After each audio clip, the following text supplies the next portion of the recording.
Innovators like yourselves should really join the InnoMatch competition. It was really an amazing experience, not only by winning it and finding, let's say, the right partner in Singapore to do the test bedding project, but also the whole process towards that was really great. It's actually provide us Quantum TX products to be further developed and eventually implemented in hospital cluster or community centers. It's the opportunity for us to work closely with clinicians in Singapore, getting their valuable feedback on our software, how we can better serve them, and have the opportunity to have it tested in a real-life environment.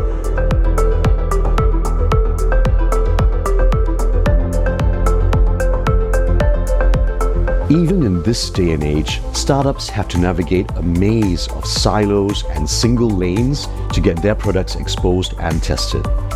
And we, as healthcare providers, are not always easy to access, and we all use our own different evaluation frameworks. So really, the adoption and the spread of innovation in Singapore could be a lot faster and a lot less painful. So we started thinking, if we could assemble the consumers of healthcare onto a unified platform, we would then convert those frustrating single lanes and silos into an expressway. And what if we also got the healthcare providers to use a common evaluation framework for test bedding and adoption? So that led to the idea for CHISEL.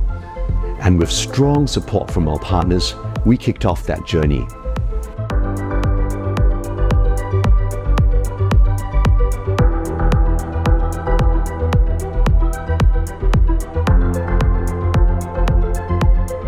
The CHISEL Healthcare InnoMatch finalists have a wonderful but quite stressful opportunity to pitch their solutions to Singapore's 3 healthcare clusters in just one sitting in front of a live audience. So my first question is, can you share more about the clinical efficacy of what you guys are doing?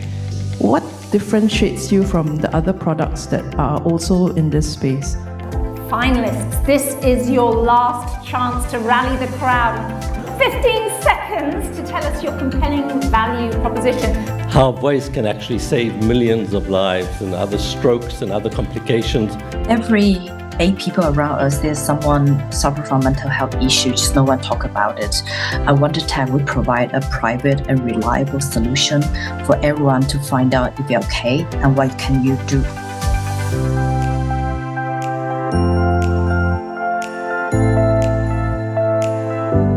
These winners will be fast-tracked to become test bidding partners with all public healthcare institutions and the community partners. To this day, CHISEL is the only national platform that convenes our key public healthcare players to accelerate the adoption of market solutions from startups and SMEs. CHISEL Healthcare InnoMatch has attracted over 500 participants from across 50 countries, making this a truly international challenge. This has led to the formation of more than 10 test bids so far, and we have awarded a total of more than $5 million to date to our winners.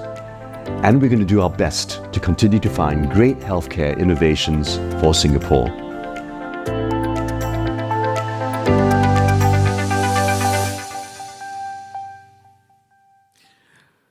Well, good morning, everyone. I hope everyone's feeling well, and welcome to the finals of the 2024 CHI Startup Enterprise Link CHISEL InnoMatch.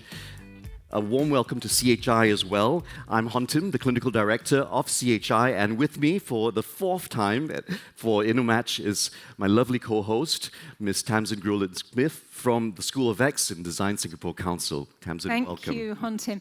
The only person that can pronounce my surname, because you've had to say it so many times. I had to look at it again, yes. Okay, good morning and welcome both to everyone here and to those of you joining us online today. We're very excited to have you with us. Every year this is getting more and more exciting. Welcome to CHISEL Healthcare InnoMatch 2024, organised by the Centre for Healthcare Innovation and supported by Temasek Foundation. So in the audience, we've got innovators, we've got leadership from all our startups and SMEs, and anyone who's interested really in the future of healthcare.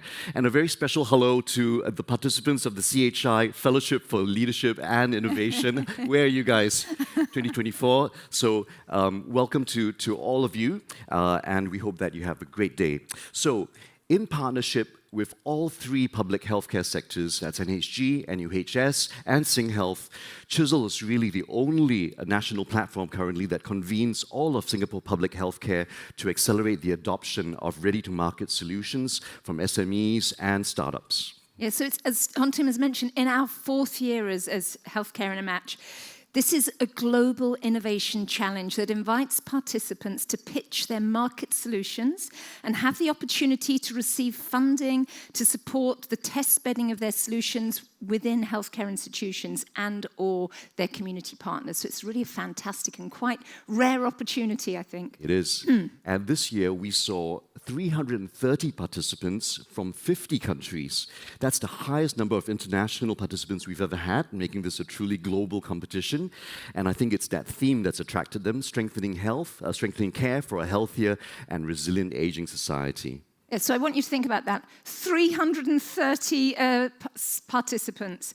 We have had to narrow that down. Luckily, I didn't need to do that hard work. These people in front of us. Yeah. We've narrowed it down to just 8 finalists who you'll hear from today. They'll be competing for their share of 1.5 million Sing dollars. So it's not just the money that counts, so it's that opportunity to test bed it. Each test bed will have the chance to receive up to $500,000, which is an increase from last year's $400,000. So high stakes. More money, that's a rare thing. Okay, to determine which of these remarkable solutions will win the challenge this year, we are proud to have our very esteemed and hardworking, we've worked them really hard, of judges, our panel of judges who bring a wealth of expertise and experience to the table. They've got the great and challenging task of selecting the standout projects for today. And I'd also like to point out the judging criteria as well before we go on to this slide. The startups are being judged on innovation and healthcare relevance. That's all being already managed in the process that's led up till today. They'll also look at the clinical impact, the clinical, technical, and operational readiness of the startup solutions, the business plan, strategic alignment with the public healthcare sector, potential for adoption, and of course, IT viability as well. Yeah, so we're not just making it up as we go along, you know. There's a lot of deep thought behind every offer. So why don't we meet the experts that have been behind this judging process and that will decide who walks away successfully today. Let's start off with Dr. Lee Fouquet, the head of Pandemic X from Temasek Foundation. Fouquet, Temasek Foundation's been supporting CHISEL Healthcare InnoMatch since 2021. How do you see this challenge impacting the healthcare industry or society as a whole? Good morning, everyone. Firstly, I would like to say that Temasek Foundation is delighted to have this opportunity to support this very meaningful platform since its inception 4 years ago. As you know, healthcare is a critical function, and there's a lot of scope for innovation to contribute to its care delivery, cost effectiveness, as well as efficiency. But we also know that adoption of innovation is a very complex process. It involves a lot of commitments and of resources from the innovators as well as the adopters. So we at Temasek Foundation, we really have the pleasure to work with everyone here through this very meaningful platform, which is the CHISEL. It stands for Center of Health, Care Innovation, Startup, Enterprise Link. Yeah, so it's called CHISEL. Healthcare InnoMatch platform. So as far as I understand, from the first 2 cycles, there are winners, and they are already test-bedding their capabilities, and they have received very good traction for follow-on grants to actually, catalyze their, to actually scale up across the multiple clusters. And we therefore really hope that this platform will continue to be the catalytic platform for innovations for healthcare into the future. Thank you. Thanks, Fouquet. And there, in a nutshell, the value and all the challenges and wonderful opportunities that CHISEL offers. Thank you very much, Fouquet, and thank you to Temasek for being on this journey all along. And also, another person who's been with us all along since pretty much the beginning of InnoMatch is Colin Lim. He's the Chief Information Officer and the Group Director for Infocom, Technology and Data from MOH, returning for the 4th time as our finale judge. So, Colin, what would you say are some of the biggest challenges in the adoption and scaling of new solutions and technologies in healthcare? Thanks, Tim. Good morning, everyone. Thank you so much for joining us today. The question they posed to me was, why is it so hard to scale in healthcare? If I can build on what Fouquet said just now, I think just being an entrepreneur in any sector is difficult. And just to share myself, prior to this role, I was founder and CEO of my own startup before this. So I've been on your side of the table, and it's bloody difficult. But where I think it's even more difficult in healthcare, and I've had the fortune of working in about 6 different sectors, the complexity of healthcare basically means many things are interlinked. You can't just look at clinical care in isolation. You've got to link that to the funding aspects, both the financial and health economics, then the clinicians themselves. How do you make this operational? So that is hugely complex. And in today's world where many things are digitally enabled, you then have to, ensuing, I'm sure we'll talk about this later as well, deal with cybersecurity, data security, data acquisition. So it's really non-trivial. So to all of you who've been working on CHISEL and on this competition, wish you all the very best. Please persevere. It's a long journey, but a very important one. Thank you. Oh, thank you, Colin. Great. So you see, our judges have empathy for what you're going through, but they're also bringing all that experience to bear. Thank you very much. So we're also very excited and honoured to introduce a judge this year from the Agency for Integrated Care, Mr. Edwin Chu. Edwin's the Chief Digital Strategy Officer at AIC.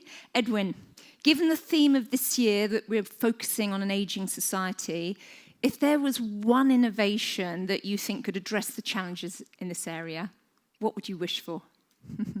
Morning, everybody. I'm Edwin. Before I talk about the challenge, but rather, my team and I actually manages the the funding for the IT digitalization in the Comcare sector. In Singapore, the Comcare sector is actually run by VWO, and a lot of time they require a lot of funding. Out there on the ground, there are a lot of innovative initiatives. But the struggle they have is about scaling it and also at a reasonable cost. My team does that funding, and many a times they actually evaluate the solutions. I've seen quite a few solutions. So far, I haven't seen one that with AI platform that looks at the senior in terms of their helping them on their in their mental health aspect to manage their day-to-day, and also about cognitive decline, to keep them socially engaged. So this is a part that throughout this couple of years where I look at all the solutions, I haven't seen this. So if I would say for the Comcare sector, especially for those that are still we need to actually look into this area to have the innovation to tackle the mental health state. Thank you very much. Thank you very much, Edwin. And a personal wish list and perhaps a judge's tip from Edwin. Thank you very much. Our next judge is also a veteran judge returning from last year, and she's Ms. Nyam Siu Ying, CEO of Synapse. Siu Ying, I think you more than anyone else knows that technology is racing ahead. How can healthcare keep up with all these innovations and the rate at which things are changing? Sure. Thanks, Tim. And good morning, everyone. Great to see you all here. I must say I have one of the best jobs around. Not that being judged is the best job, but in Synapse, we are sitting at a sort of the confluence of health and technology. We're a health tech agency. And at this point, I think the tech space is really flying off. Everybody's ideas are coming at us, and I think from a healthcare provider point of view, you would probably get a lot of people knocking on your doors to say, hey, I've got this tech, I've got that tech. And I've done a great job of bringing the tech and then looking for the good healthcare use cases and finding that marriage as well. And I've done a great job of dealing with all the complexities that Colin mentioned, cybersecurity, etc. That's what Synapse will support the public healthcare sector to do. From a healthcare sector point of view, I would say technology is here. Technology is really knocking on our door. There's a lot of hype going on. A lot of people are marketing their products, but it's our job to look for where the value is. Really, where the good innovations are built on very, very good foundational tech, and the magic sauce is a good healthcare use case. It solves a problem. It adds value to the system. There are some out there, and it's for us to find them. And I think this process through the CHISEL InnoMatch, I think that's one great way of uncovering these gems. So really looking forward to working with all of you today. Thanks.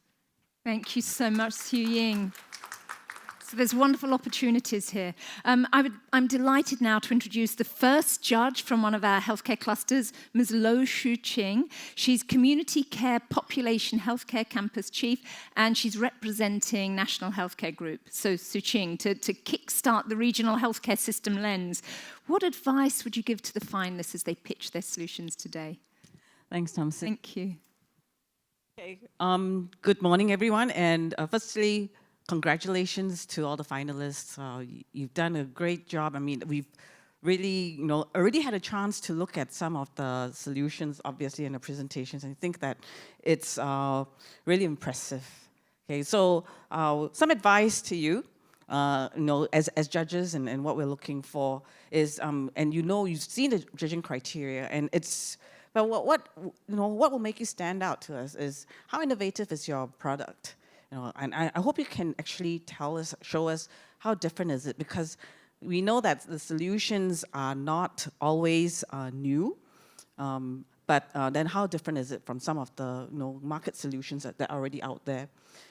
Secondly, I guess what we're looking for is really, and the big thing is the impact. What's your reach? What's the value proposition? And as Colin mentioned, how financially viable is it, if we really want to scale it? How do you address what needs of the population are we addressing? Because we are talking about a resilient senior society, and a healthy senior society. How do you contribute to that? How does your solution contribute to that? And importantly is, how do we enhance accessibility of care? Because there's no point having a great solution that only a few people can access. Okay, and then the third thing, innovation, impact, and implementation. How easy is it to implement? How usable is it? Or do you need to be so trained in order to do it? So those are some of the things that we'll be looking out for and listening for.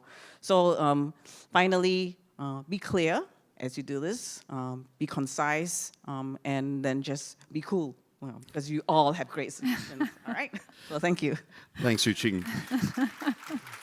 Be cool, everyone. All right. It's the best advice. So, our next cluster innovation lead is from the National University Hospital System, and he's Prof. Chua Chi Siong.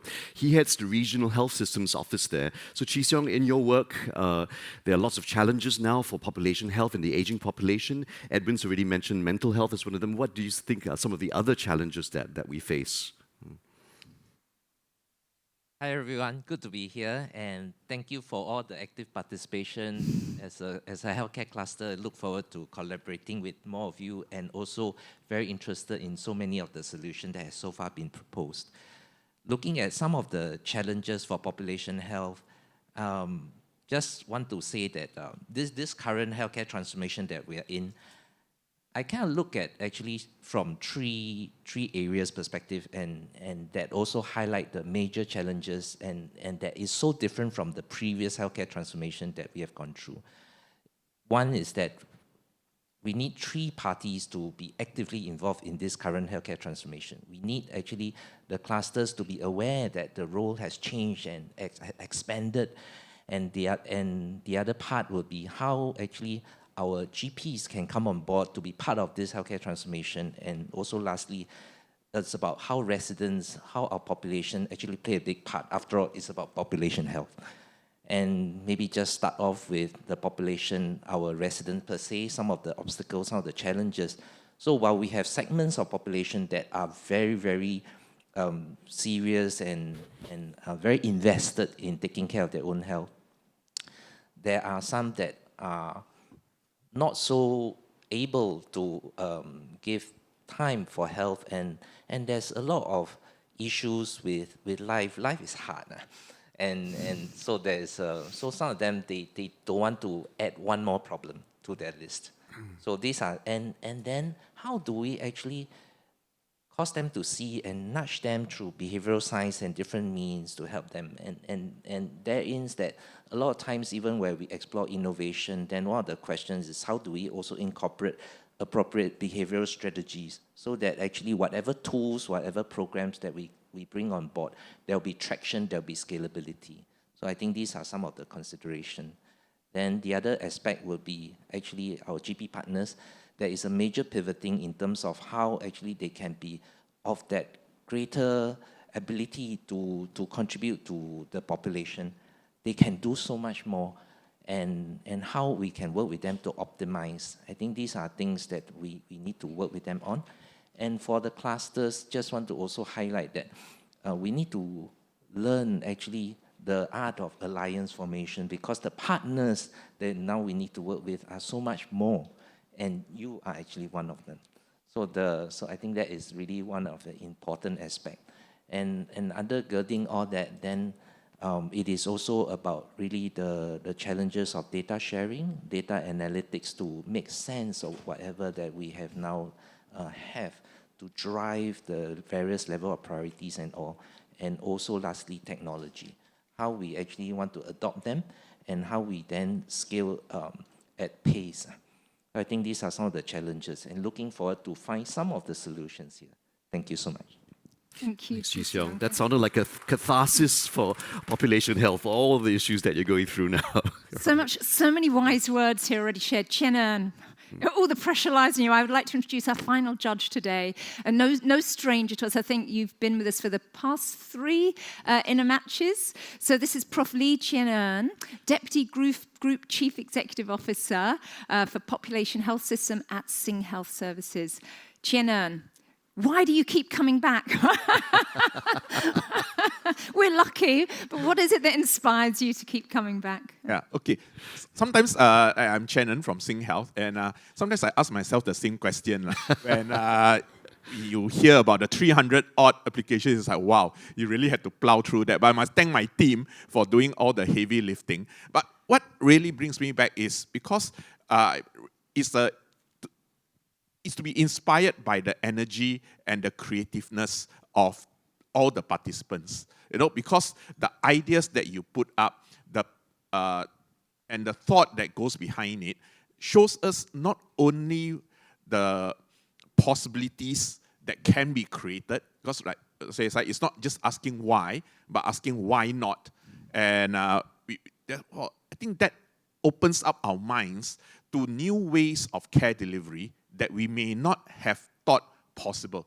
But now, with some of the ideas, even if it may not be that product per se, but as we innovate, as we evolve, as we iterate, we may then one day hopefully reach a product that actually fulfills its needs. And I would see that especially in population health, which is the area I'm involved in. Firstly, it is about the ease of use, right? And ideally, it should not require a healthcare professional to use it, because in the community we will never. In the hospitals already we are struggling, to have enough doctors, nurses, allied health. But in the community, it's even more acute. So if we need healthcare professionals to do it, it will affect scalability, which is something that all our panelists have said. And if you can administered by a layperson, or even better, self-administered, that will actually help. The second aspect is about cost. Right? If it can be easily administered, easily used, short time, and at low cost. Because cost is not just the cost of the product, but the time spent in it. right? Because if each time you use it, you need to spend 1 hour, it is the user's time, it's the provider's time, and the space, and also the whole associated cost can be high. And the third aspect, I think, is that no product exists by itself, but it is part of an ecosystem. So for scaling again to happen, it has to plug into the ecosystem. And in SingHealth, our population health model is that of what we call a place-based, person-centered, value-driven approach. So in this place-based approach, we have divided SingHealth into 15 precincts. And in each precinct, we have the same team, a team that's embedded that takes care of the residents across the life course and across the complexities. But because they are embedded, they also know very well not just the residents, but also the community providers there who are our partners. And they are key partners for us. And this creates that ecosystem for any innovation that could come in. So we are riding on that same service model to create what we call community living labs, where it creates a ready ecosystem which is adaptable. Because we know the region in the precinct in Tampines is quite different from the one in Punggol. One is older, one is younger.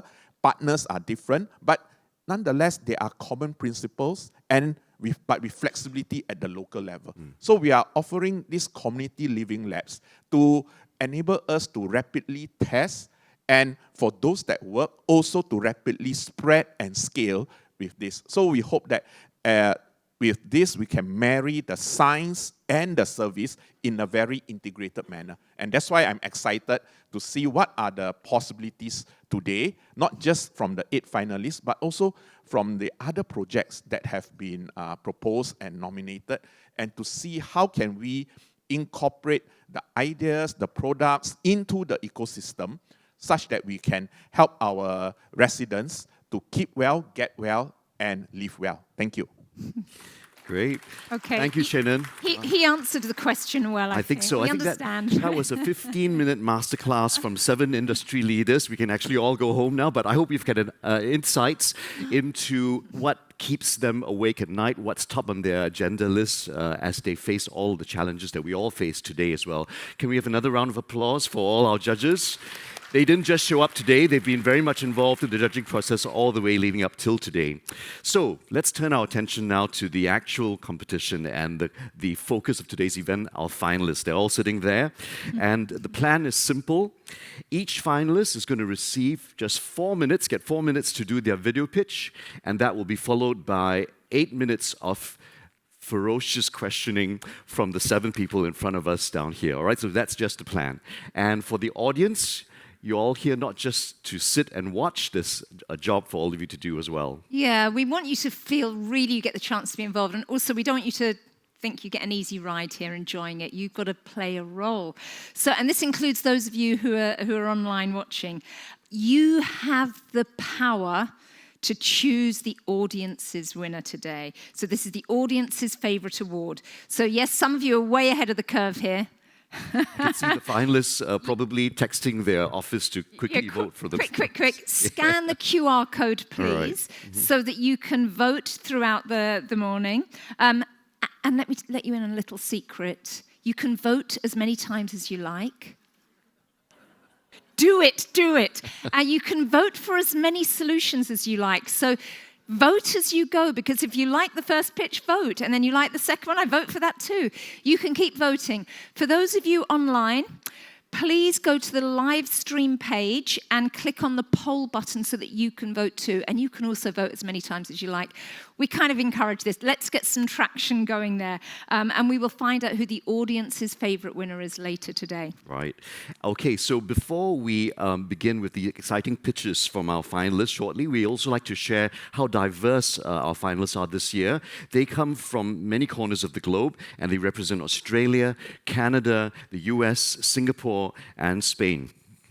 Quite amazing. And I love that. You know why? We're going to have such diverse presentations today, different lenses. So I think we're really going to have an exciting morning ahead. That's great. Okay, it's time to get going. All right. So let's start with that first pitch.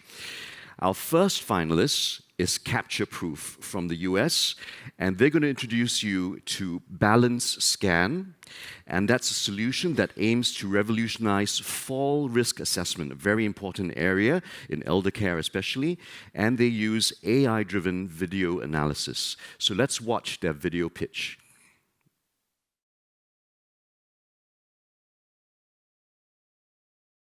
In the heart of Singapore, a community is aging rapidly.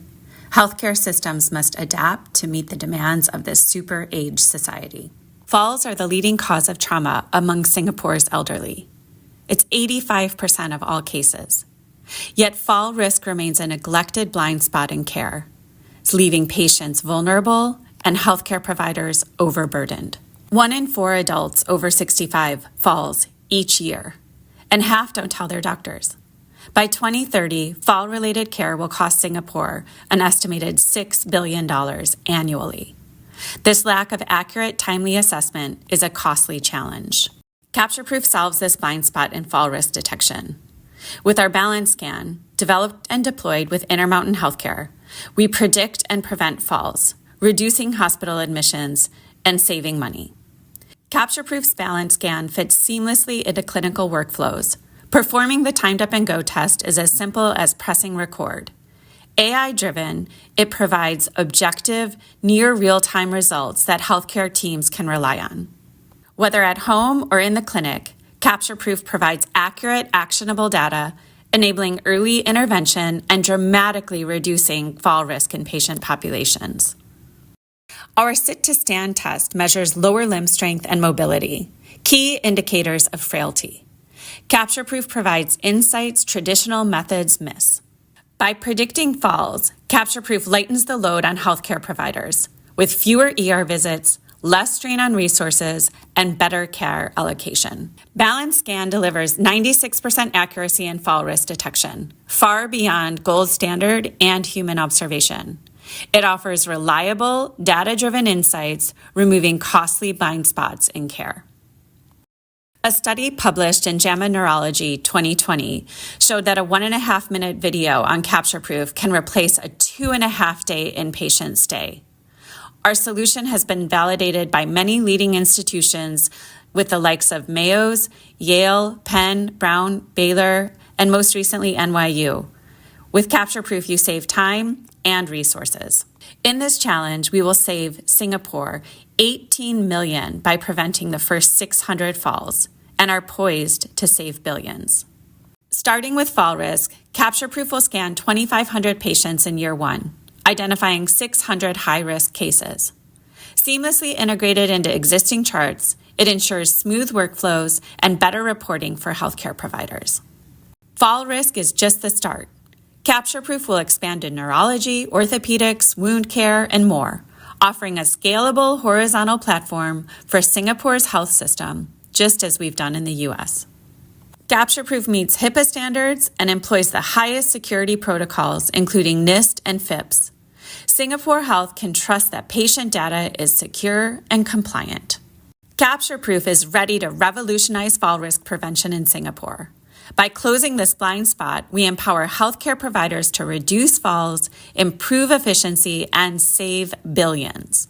We ask for your confidence and vote. Let's work together to make Singapore's healthcare system smarter, more efficient, and proactive in preventing falls and beyond. CaptureProof, health in focus. That's an amazing start to the competition, and we've got the privilege joining us in person here are Ms. Megan Conroy, the CEO and founder for CaptureProof, and their Singapore partner, Mr. Louis Payet, the CEO of Peach Health Asia. Welcome, Megan and Louis. All right, let's start off the questioning. Have you got your mics on? Yes. Yep. Okay. Fouquet, you're first to go. Please, what questions do you have for CaptureProof? Yes, good morning, CaptureProof. I would like to ask, there are, as far as I know, there are already some gait and movement sort of like detection softwares around that people have been engaging. What is the competitive advantage of your algorithms vis-a-vis those that are already in the market? Yeah, there's a couple competitive advantages to keep in mind. Thanks for that question. It's a great question. With Capture Proof, we enable through computer vision and AI proprietary algorithms the ability to utilize a smartphone and just a smartphone to actually video a movement of a patient and then have the assessment that is done. Our algorithm for fall risk itself is 96% accurate, under 15 seconds. And that enables for a huge ability to give an insight into the blind spot that we have with falls. I had the opportunity to speak with one of your ER doctors here today, and she said that she sees a fall patient every day in the ER, maybe multiple times. And so having the ability to just utilize what's already in the home, you don't have to ship anything out. You don't have to put anything on the patient. You don't need any expansive education. You saw in that video, it has an overlay of the instructions actually on the camera. It's kind of like a paint-by-number experience. So we have that ability. And then in addition to that, the other competitive advantage is that this is our beachhead.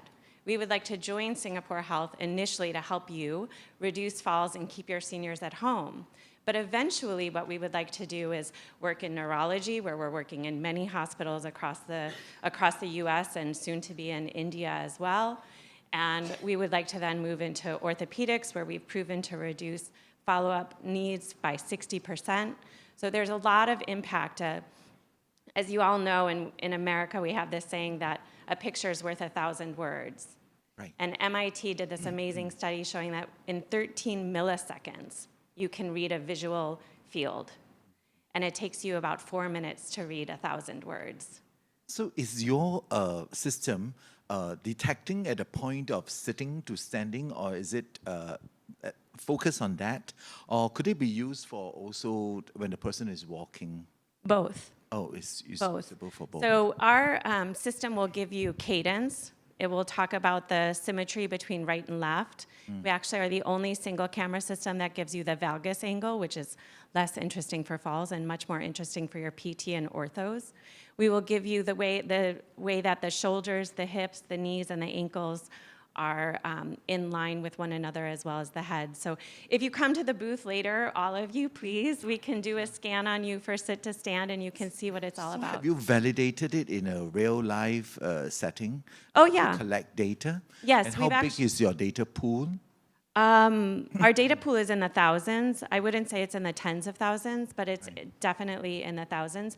As said in this in the movie, we created this with Intermountain. They were the first to utilize this protocol.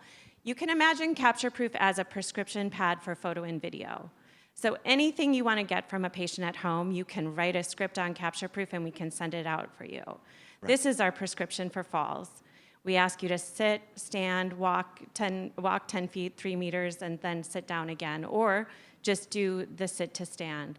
And within Intermountain, we've actually presented data at a conference, and that's how we know that it's 96% accurate. We've triple tested it, so we've done the actual computer vision. We've had a person, gold standard, do the stopwatch, and we've had someone do a stopwatch on the videos. Just one last question. So you're going to deploy it as an app, actually. So your business model is to use it as an app.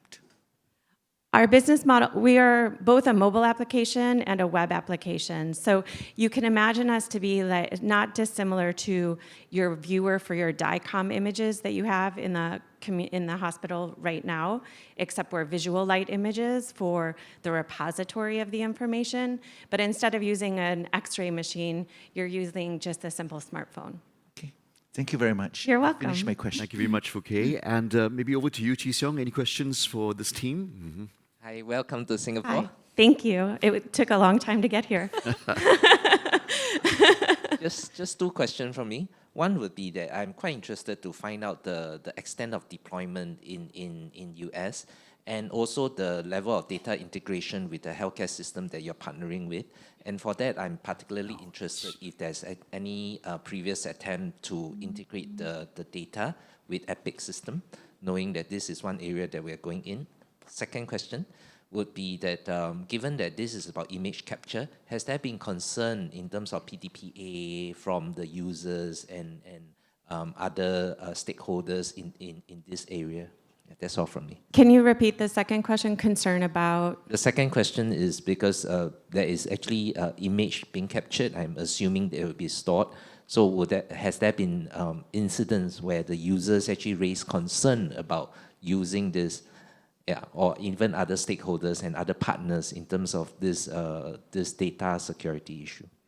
Yeah. So, and did you say Epic or just in big systems for the first? Sorry, just getting all my. Mainly Epic. I'm so sorry. Yeah. Okay. Yep. So let me do the second one first, and then I'll come back to the first. So the second one, do people get concerned?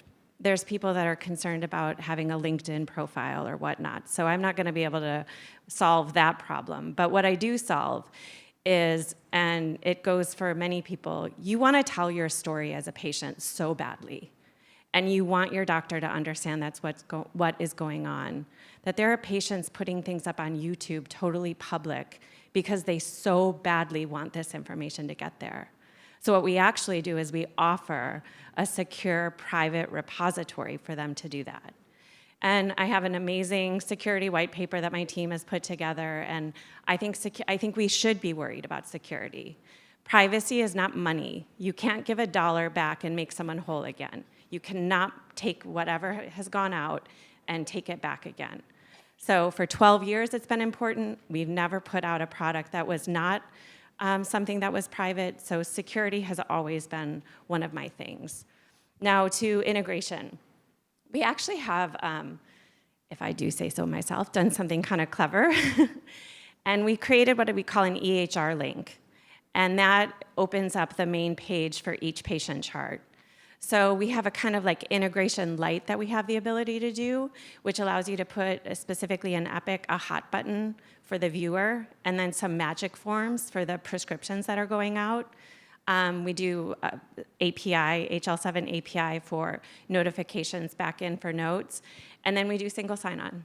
So it's not a really super heavy lift to do the IT integration. It's possible. And across the US, like I said, we've worked with Intermountain Mayo's. Before COVID, we were fully research and development. We were doing a lot of clinical research. And I know there are some researchers with you that we could help too. So we're really looking forward to the opportunity to work with you all. Thank you. Great answers and great questions. Please give a round of applause for our first Thanks, solution providers. Yeah, Megan and Louis, thank you very much. Well, we have hit the ground running there. A great start to the day. Let's move on to our second finalist. Joining us from Canada, we have iRegained, which brings a solution called the MyHand system, a hand function rehabilitation system that aims to restore lost hand function in individuals. Let's take a look at their video. Hi, I'm Vineet Johnson, founder and CEO of iRegained. Today, I would like to share our iRegained story with you. iRegained was founded in Canada and just initiated its market launch in US and Canada. Our regional headquarters for APAC was established in Singapore in 2023. Each year, 12 million people get a stroke in the APAC region. Stroke causes a devastating blow to life. Despite all the medical advances, more than 70% of survivors cannot use their hands for the rest of their lives. This means they cannot feed themselves, they cannot write, they cannot clothe themselves. Simple things that we take for granted. For every small activity of daily living, they're dependent on someone else. Isn't that really unfortunate? The great news is this can be reversed to a large extent through our MyHand system. And that is our mission. MyHand system helps regain hand function, which was built on a foundation of deep neuroscience research. It enhances a phenomenon called neuroplasticity. The system offers 16 pre-programmed protocols to cater to neurological patients, stroke, traumatic brain injury, spinal cord injury, and so on, and also custom protocols and games to cater to individuals with neurological disorders, neuromuscular disorders, musculoskeletal disorders, and sports injuries. The device has been proven to be clinically effective with over 5 completed studies, which had 47 plus patients and 882 hours of therapy. The healthcare economics white paper indicates that the MyHand system is more effective than robotics and stimulators with additional benefits of 1.63 quality adjusted life years and average cost savings of $1.9 million over 10 years. The system offers benefits to all stakeholders, clinicians, patients, and the health systems. Better outcomes to improve clinical QL and increased throughputs.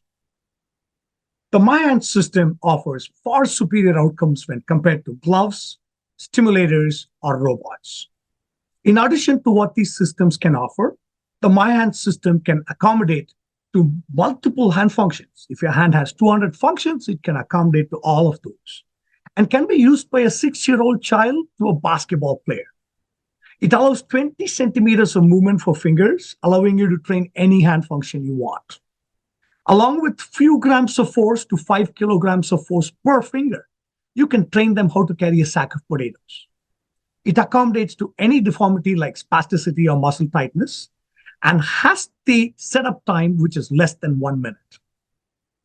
We have a B2B business model selling to hospitals under various models.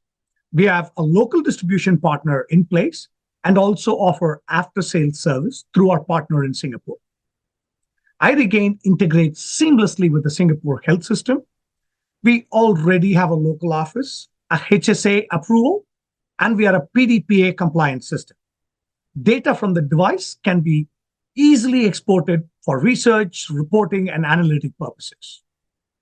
Using this pathway, we will be able to establish our product in the Singapore health ecosystem and additionally expand into the rest of APAC. We are tried, tested, and ready to go. We want every client, every clinician, and every investor to say, I regained. Thank you all. Well, I'm sure we'd all like to hear more about this. Can we give a warm welcome to Vineet Johnson, who's the Chief Executive Officer of iRegained. Thank you, Vineet. Hi, Vineet. So I think we're dying to hear what the judges think of it. Edwin, perhaps you could start the questions off, please. Good morning, Vineet. Thanks for the presentation. I have a couple of questions. First thing first, how heavy is this product? It's about the size of a printer. It's about 20 to 30, 25 pounds, and it sits on wheels. So it can move around quite easily, regardless of where you want to take it. And so far, this has been only deployed in the hospital setting. Yes, you're correct. Potentially, could it be scaled up to the community at home or? So you could take the device. The device is made in such a way that it takes the data into the cloud. So you could put it in a hospital, a clinic, for example, a recreation club in the community where seniors go for fitness exercises and so on. You could put one of these devices there without any supervision. And the data that comes from the device can be picked up and analyzed by the clinicians of the hospital for research, analysis, whatever the case may be. Do you need somebody to assist in administering this whole process? The first couple times, maybe the patient will need some kind of help to understand what it is. Once they are able to do that, they should be able to handle it themselves. Based on your product demo, what is the value proposition compared to other products in the market? There are quite a few different ones. If you look at any of the traditional competition over the last 75 years, they either come in form of an external force that acts on the person. For example, if you want to learn to play tennis, you pick up the racket and hit the ball 1,000,000 times. When you do that, your hand, your feet, your eyes, your body form circuits in the brain.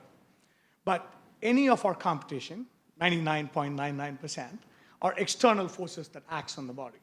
So that's a unique value proposition because it requires the participant to use every inch of what they have.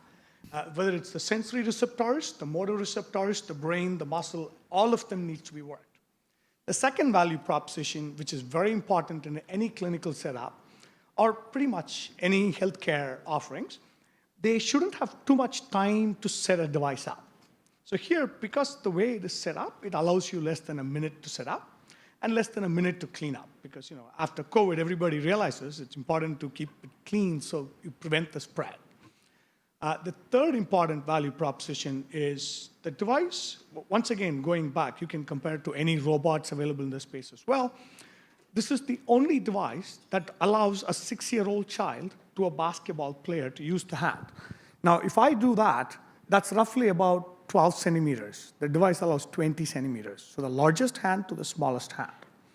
The second part, let's say I play the guitar. So let's say I've got a weird guitar play like that. You can actually set this position to train just that. So the device accommodates to any and every position you could think of. That offers a huge value proposition. So it's not just about stroke or aging population or neurological disorders. It's anybody. Let's say you go on a bike ride this weekend and you fall and crack a finger. It allows you to work on it. So pretty much anything to do with hand, it accommodates to that. Thank you. Thank you, Edwin. Colin, any questions for Vineet? Hi, Vineet. Congratulations on being a finalist. So I've got 2 questions. First one is with regards to data.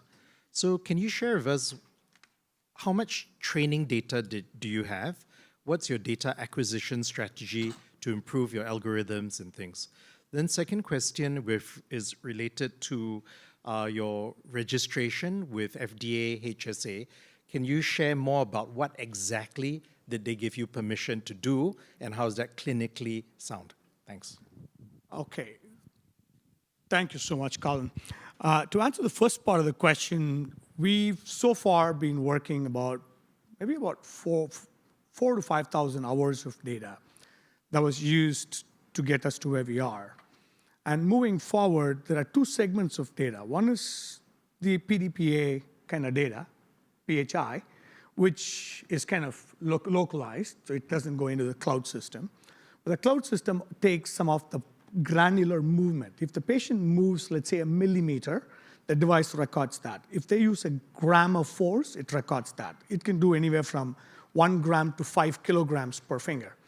So you're monitoring the forces, the movement, the precision, the accuracy, and streamlined movement, all of which gives the quality of movement over time, which allows you to understand how functional they are, how able they are in performing a particular function. So that data is used to provide feedback to the patient in real time and feedback to the clinician to see how they progressed over time. To get to the last part of that question that you asked, over the next 2 years, our goal is to add AI. I don't want to use the word AI because everybody says AI, so I'm saying AI. What I really want to do is give clinicians the detailed, granular diagnostic and prognostic data. And from the patient side, you could customize it to such a granular level. Let's say they're sitting in a recreation club in Singapore and having a chat with their friend and working on the device. And that day, they're more excited, more motivated, and they start working harder. And the device should be able to help them in real time. So those are our benefits on the data side. To go to your question on the other side, both in Singapore, US, and Canada, in all 3, it's registered as a Class 1 device. And as of now, we are legally allowed to sell in all 3 countries. Thank you. Thank you. Thank you. Covers all the issues. Any other questions from the panel before we wrap up? No. If not, I think let's give Vineet a lovely round of applause. Thank you so much for sharing that I Regained. Thank you. Just want to say a big thanks to all of you for being here and the greatest opportunity for all 8 of us. Cheers to all of you. Thanks. Thanks, Vineet, for that shout out. Okay, coming up next, our next finalist is Lenexa Medical from Australia. Their solution uses fabric-based sensors and, again, AI-driven image recognition to convert the humble medical mattress that our patients sleep on into a smart patient monitoring system. So let's dive into their video pitch and see what they have for us. Every year, over 1 million people die in pain and discomfort due to pressure injuries, with little change in the standards of care for decades. The elderly are most affected, leading to poor quality of life and early death. Current prevention methods are ineffective and costly, with pressure injuries costing Singapore over $400 million every year and $200 billion globally. I'm Will Yang, and I'm here to introduce Lenexa Care, a data-driven solution that improves accountability, optimizes work resources, and proactively reduces pressure injury risk. This approach has led to 0 pressure injuries amongst our paying customers so far. The system converts your mattress into a patient monitoring platform. Unlike wearables or cameras, it's discreet and provides clinicians with accurate data for risk-based care prioritization. And it's not just a simple pressure mapping system that provides a snapshot in time. The Lenexa Care system continuously tracks a patient or resident's position and provides targeted alerts and reports, as well as dashboards, so you can see the current status of risk across the wide facility. And this is the Lenexa Care advantage, being able to have personalized alerts, reports, and dashboards based on the experience on the bed. And so far, the literature has shown us that a 24% improvement in turn compliance can reduce pressure injuries by 70%. And so far, our clients have seen an average of 31%, resulting in no pressure injuries across our paying clientele.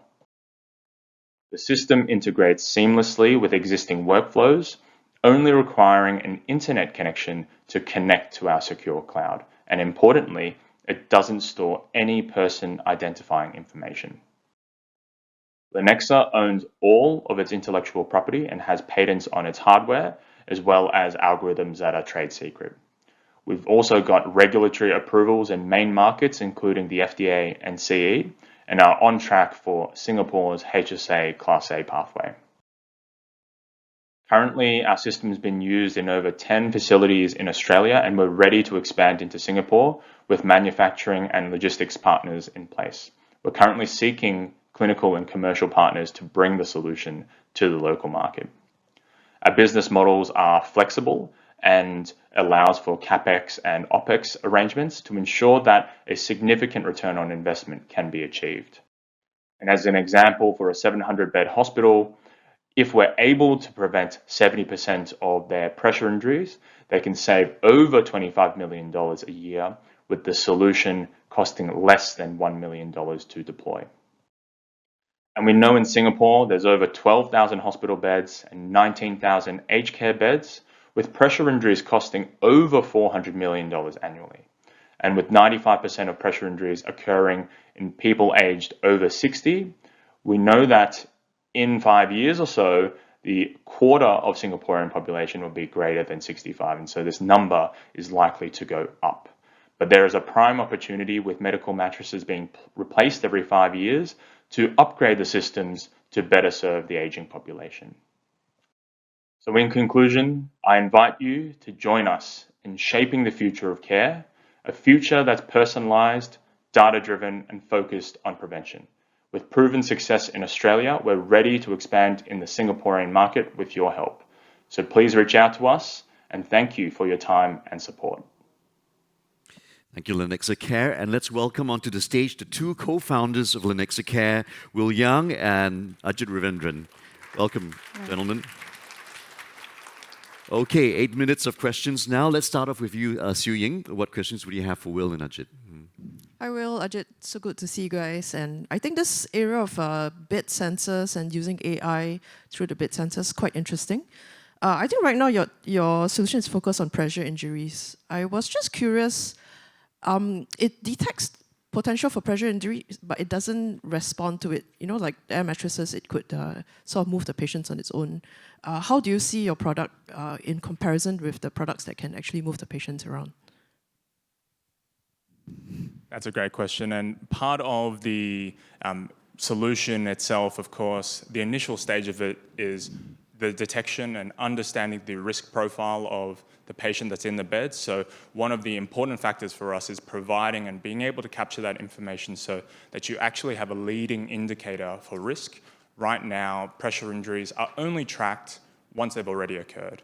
And so the data that we're looking to provide is being able to provide that risk parameter so you can actually have a target to meet for the level of compliance. But to your question, in terms of the offloading of pressure, that's definitely something as a next generation product. But what we see in terms of air mattresses in particular is that it encourages a set and forget mindset. people believe if they're on an air mattress, they don't need to reposition. But actually, the air mattress only redistributes the pressure. It doesn't completely offload.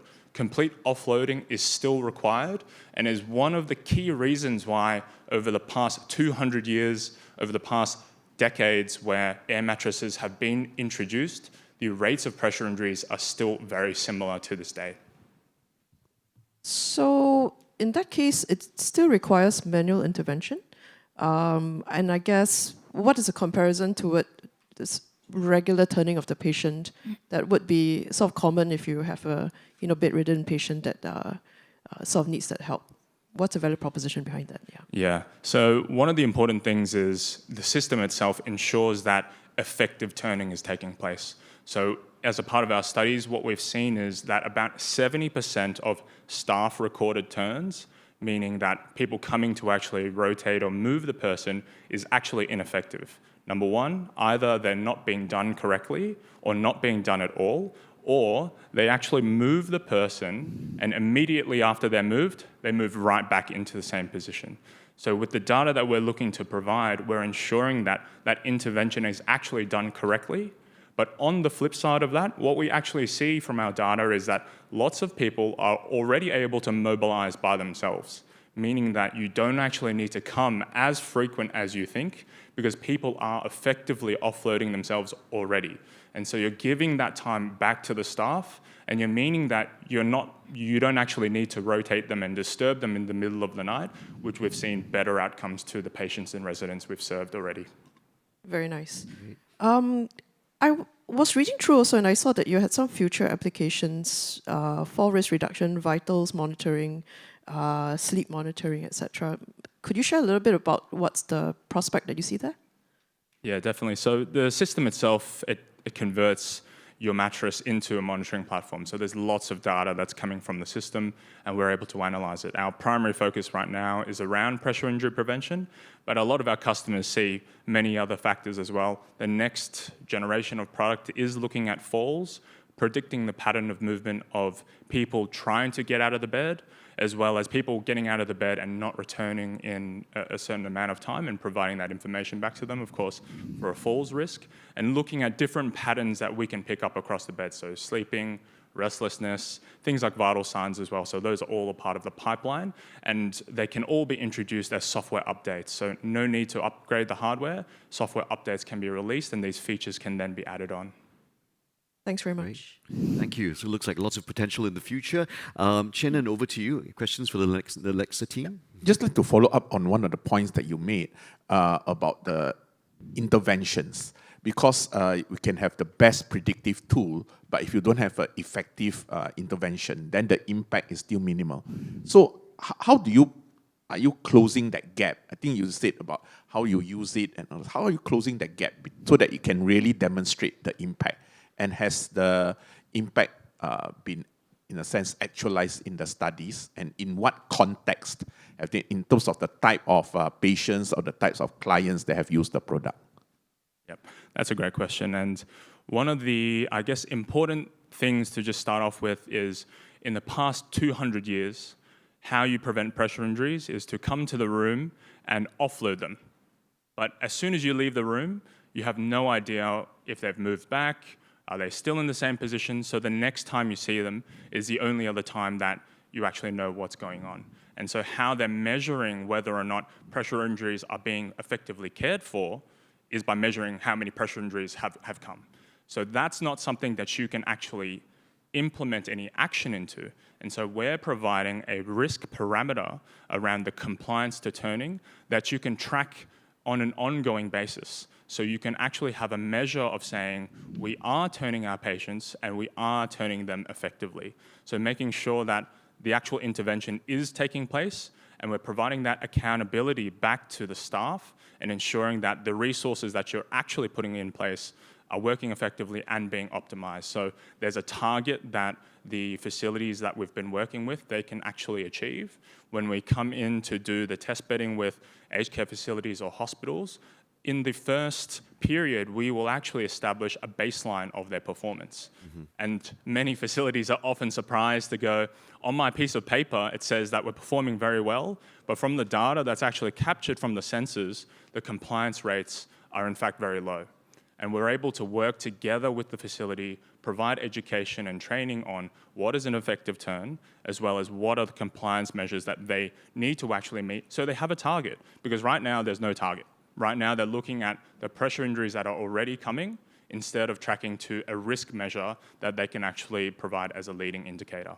Yeah, but at the end of the day, how much of the pressure ulcers have been prevented? So compared to the baseline, and at what stage of the pressure ulcers that they were detected? Yeah, so far for our paying customers, we've had 0 pressure injuries, 0. What's the baseline? So the baseline, they would have had at least 10 or so each year, especially for the rates in which we've been seeing. So about half of the residents in aged care facilities will actually get a pressure injury. For the ones that we've deployed over the last 9 months, they've had 0. Great, thank you. Thank you very much, judges. Thank you, Will and Ajit. CHISEL, you've got one question? We'll need a quick answer for that. Yeah. Quick one. So yes. I imagine some of the patients that will need your device would also simultaneously require, let's say, a variable air pressure mattress. How does the concurrent use of this actually affect each other? Does it make the air pressure mattress actually less effective, or the concurrent use of it actually affect your sensitivity? No, so the system itself is actually incorporated into the cover of the mattress. So in fact, it can be put onto any surface. With the air mattresses, depending on the type of air mattress that you have, you can effectively prolong the need to actually turn for a little while, a little bit, but you will still need to have that complete repositioning. So to answer your question, it can work on any type of surface because the technology is in the cover itself. All right, thank you very much. Thanks to Will and Ajit. Thank you. Time's up. Thank you. Thank you very much. All right. Wow, you see the judges are warming up. We had a good grilling there. So before we head off for a short break, we're going to hear from our 4th finalists. We have OcuTrack Medical Solutions. So OcuTrack is a Singapore startup developing an eye movement tracking AI called Crystal Sight. Let's find out a little bit more through their video pitch. Hi everyone, thank you for supporting OcuTrack this fall. I am Mark, CEO of OcuTrack, and it brings me a great pleasure to share even more progress from our last update that aligns with CHISEL's mandate for a healthier and more resilient aging society. Wet age-related macular degeneration is an insidious disease that will affect millions of people as the world ages. Imagine no longer being able to see this video and gradually losing your sight. In our modern, screen-based society, this is a debilitating loss on the quality of life. Now, the challenge lies in the high burden that the disease places on both healthcare facilities and caregivers due to the need for regular imaging. However, as the recurrence of the disease is unpredictable, current monitoring and treatment systems are poorly followed here too. Monthly eye examinations involve tedious journeys to the hospital, and yet the recurrence of disease is unpredictable. A missed appointment, right, could lead to irreversible loss of vision, and the treatment itself is unpleasant injections to the eye. Uncertainty about the future has highlighted the problem of limited access to regular and easy-to-use monitoring solutions. Now, OcuTrack was born just before the first days of the pandemic, and without realizing it at the time, we have developed a crucial AI platform that enables telemedicine capabilities to assess visual impairment. Our solution is so simple that all you need to do is look at the screen. It's as if you're attending a Zoom appointment or just watching this video. The current home-based assessment is the Amster Grip, literally a piece of paper for individuals to provide feedback, and this is highly subjective. Other solutions today require physical interaction by tapping or clicking. Our technology is better, completely quantitative, no contact interaction required. As at the targets are AI generated, the learned response is impossible. In our clinical study, an individual with one healthy eye and another with moderate progression between 2 clinic visits, OCT or optical coherence tomography showed a slight increase in swelling, and our Crystal Sight gaze pattern score factor showed a corresponding deviation. To date, 2 clinical trials have been conducted demonstrating the feasibility and concept of our technology against clinical equipment such as microperimetry and OCT. The technology is in trial on 290 patients, and to date, 6 publications and patents have been granted. Implementation is like a blood glucometer for diabetics. Instead of daily finger pricks, the application is simple as attaching our camera and just looking at the screen. The technology and AI is fully proprietary, and we are now analyzing the wealth of data from our longitudinal clinical trial and preparing web portals for our interventional clinical trial test bed. We firmly believe by making our technology so foolproof, compliance and adherence will improve tremendously. Thanks. Our technology couldn't be simpler than looking at the screen at home. Many patients and carers who have experienced our technology have expressed an interest in using it immediately, and this overwhelming feedback and incremental cost-effectiveness ratio calculations have given us the confidence that the burden of disease of the system will be reduced and patient and health outcomes will improve. CHISEL support will accelerate our time to market costs and relieve burden on various development services such as cybersecurity audits. I'm really proud to be working with BSI to obtain our ISO 13485 certification by end of this year, and I'm proud to share that we have acquired significant startup credits to host our portal on Google Cloud, which is compliant with HIPAA standards. Our cybersecurity is backed by Google. This year, we have also presented our technology at several conferences and attracted more than 30 clinicians interested in exploring our technology further. And this page summarizes our value proposition and disruptiveness to the market. We are close to deploy, and as the adage goes, it takes a whole community to make a new technology a success, and I look forward to working with all of you to bring this technology a reality and to benefit our entire healthcare ecosystem. Thank you. So there we have it, a fascinating presentation there from OcuTrack. Let's welcome Mark Wong, Chief Executive Officer of OcuTrack Medical, and Professor Augustus Lauder, I think affectionately known as Gus locally, the clinical investigator behind the solution. So thank you so much for joining us. Thank you. We will start the questioning with Shu Ching, please. What do you have for them? Okay, thank you. In fact, wonderful to see that the PI or the clinical investigator is here as well, because I was going to ask about this, excuse me, this trial that you're having with the NHG Eye Institute, what the outcomes are and what especially is the likelihood of NHG actually now adopting the solution. Thank you for the question. Good morning, everybody. So the trial that we've completed is the second trial. The first was a cohort trial in one time point where we compare the OcuTrack scores with the severity of the disease, and it shows a very strong correlation. So the worse your visual acuity is and your disease, the worse your performance in our tool. The second study was a longitudinal one where we do 2 time points over 3-month period in patients who are receiving treatment, so they expect some change. And we showed again a very strong correlation over time and the repeatability as well. Recently we've also got NMRC funding to do a home-based study, randomizing, comparing with the standard of care, which is the AMSLR grid. So we're very excited to do that study now, which is funded.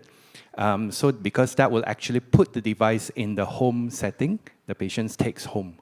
And so that will offer us a potential to assess the actual efficacy in the real world setting. Oh, thanks, Gus. So actually, because what I did here was that, and what it showed in the video was actually you can use it at home. It's home-based, but the trial has not done the home-based test yet. So that's right. The first 2 trials was to establish that this technology can be compared against clinical gold standards, but there is no home-based version of this. So with our discussions with FDA also has supported it, but FDA has required a predicate for its indications of use. So that's why this upcoming final intervention trial is for regulatory submission, and we are on track for that submission. So the use case is home-based, and because there is no comparator equivalent, that's why we had to do a class 1 and a 510K indication. So it's a bit more complex because the disease is unpredictable. So what we are designing here is assurance when the disease comes back, and precision treatment that you need the treatment when the disease comes back. There is nothing like this on the market. Thank you. I think there's a lot of potential. My last question, given that you already have NMRC funding, why would you need CHISEL funding, which is, I'm sure, very little compared to your NMRC funding. So that's a good question. It's costly to run trials, and MRC funding focuses only on clinical aspects. So we are focused on patient journeys, we are focused on clinical observation and consultancy. So that is a monthly doctor consultation. That's extremely intensive. CHISEL on our hand focuses on commercialization. So we are proud to work with CHISEL, not only on the money, but the networks that CHISEL provides, means implementation in hospital clusters, exploring of the commercialization and go-to-market pathways, which are all challenging. And CHISEL will also support very cost-involving consultation in reimbursement in terms of audits for cybersecurity. That's cost that NMRC doesn't cover, but extremely important in maintaining commercial viability and the business model of this. So CHISEL is going to it's not just the money, but the money really helps, but the networks and the exposure and the implementation of hospital classes is what we are looking at. That's the best pitch for CHISEL. I was just going to say, wow, you see, selling the value of everything. And it's a great question, Shu-Jing. And may I add also that the dream is actually to put all this in a cloud-based system where patients seamlessly access through the portal. So because our device is actually plugged into any laptop, so we want to test bed and check that the data can be collected for the eye gaze data, and also that we can generate, process the report, self-generating report, feedback to the patient, and then to trial out whether the recall for the patient to come back to the hospital is, we can develop clinical workflows around that as well. So all these things are necessary to demonstrate the applicability in a hospital setting in the real world. And I believe that's where the value of the CHISEL funding is going to be. Okay. Can I add one more statement? Our system is so easy to use. We have a booth. It's gamified. You can go and try it out yourself later. Thank you. Thank you. But hey, but don't relax. We're grateful for the big shout out for CHISEL. You have more questions from the judges, I think. Fouquet, anything to grill them with? Thank you. 3 minutes to go. Thank you, Mark and Augustinus, for a very impressive presentation. I just want to clarify on the part of your cost effectiveness, because I'm trying to understand how do you compute that 5 times more cost effective or something like that. Okay, great. So today, the patient journey is a treat and extend. They come to hospital, they get an eye exam, the doctor says, you're fine, you come back again next month. That goes on for the rest of their lives. Then their treatment profile is, okay, you're okay, I'm going to inject your eye, you come back again next month. So this uncertainty profile and unpredictability is what causes a lot of worry and as well as reduction in patient compliance. If I'm okay, why do I need to inject my eye? So our technology here now provides a quantitative measure. Hey, you're actually okay. You don't need to inject, and therefore you don't have to travel. So in our ISA computations, we calculated patient journeys, caregiver costs, visit burden, and clinical burden, and that's how we arrived at that number. And the next question, can you help me to understand more about your business plan? How is it going to be like? Is it B2B to C? It's a B2B to C. Think of the glucometer, right? Very similar. And in fact, there's a sister disease that we're eventually going to go into is diabetic macular edema. So in terms of the model, diagnosed patients will get a camera, right? Prescribed from the clinician, and go home and attach. So it's going to be a SaaS-like model. So instead of finger prick strips, it is a monthly subscription. And I understand your device work with a PC or laptop. Yes. So do you see that, because of the elderly population, do you see this like some challenge, like, trying to implement it with the elderly, because not everyone owns such PCs and laptops at home especially? So that's actually a good question. In our studies on the ground, when we were talking with our clinical, no, actually they were all, most households already as one, right? And the people who are using this, the patients who are on this patient journey, have expressed that rather than traveling down, especially in rural areas, right, in parts of the world, traveling to a hospital with OCT is actually challenging. So using a laptop or any laptop, it's a far more appealing than visit travel. So actually, when we were discussing, we didn't see that to be an issue at all in terms of adoption. So the technology requires that kind of screen and so on. You don't see it going to a smartphone kind of application. So that's a common question. Your eyes don't move enough because the smartphone is within your field of view. But a laptop requires your eyes to move a bit more because of a wider field of view, and therefore is more sensitive on our tests. Thank you very much. Thank you very much, everyone. I'm afraid time is up. Let's give a lovely round of applause to Gus and to Mark. Thank you. And of course, to our judges for some wonderful questions. Their questions sometimes seem simple, right? But they really get to the heart of issues. Fantastic. Very pragmatic and human-centered as well. So 4 finalists have spoken. We've got 4 more to go, but it's time for a break, all right? So please, we're going to give you 10 minutes, so we'll see you back at 10:30. Use this time to vote for your favorite solutions so far by scanning that QR code at the top of that screen there. Get your refreshments, and we'll see you back here in the auditorium and also online at 10:30. All right? See you all later. Thank you.